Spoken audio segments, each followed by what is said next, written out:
ده بقى يا سيدي الفيديو اللي نشرته رابطة الأندية المصرية على صفحتها الرسمية بتتنمر فيها على اللاعب أحمد رضا لاعب النادي الأهلي.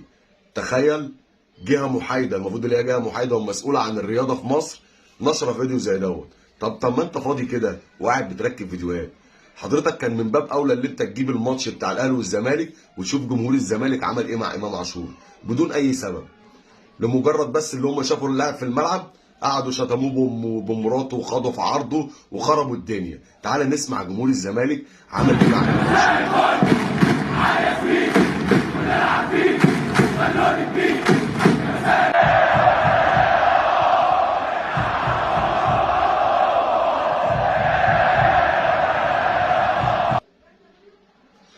طبعا هتقول لي طب ما جمهور الاهلي كان بيشتم شيكابالا وبيخوض في عرضه والكلام ده كله. انت يا عم مدعي الفضيله، انت ادعيت الفضيله وقلت جمهور الاهلي ما ينفعش يعمل كده مع شيكابالا.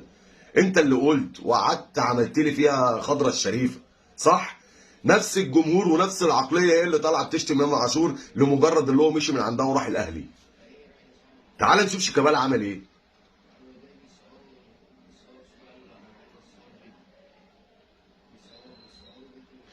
طبعا ده لكل فعل رد فعل، ده كان فعل شيكابالا عشان كده جمهور الاهلي شتمه، انما امام عاشور ما عملش حاجه عشان يتشتم الشتايم دي كلها، لمجرد بس اللي هو مشي من عندك. هو مشي من عندك وراح النادي المنافس اشتمه واخد في عرضه واقل في ادبه.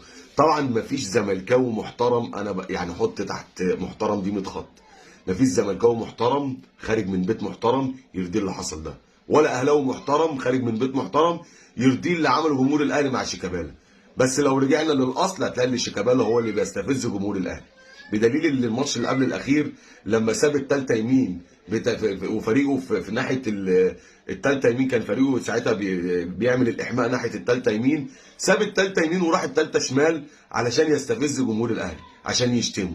فالكل فعل رد فعل. امام عاشور ما عملكش حاجه، امام عاشور ما عملكش حاجه عشان تعمل معاه ده كله، عشان دي كده اسمها قله ادب.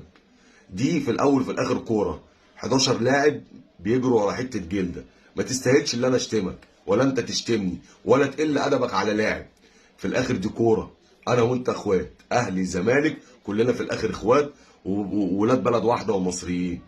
فاللي بيحصل ده ما ينفعش. دي ما بقتش رياضه، دي بقت اسمها انحطاط.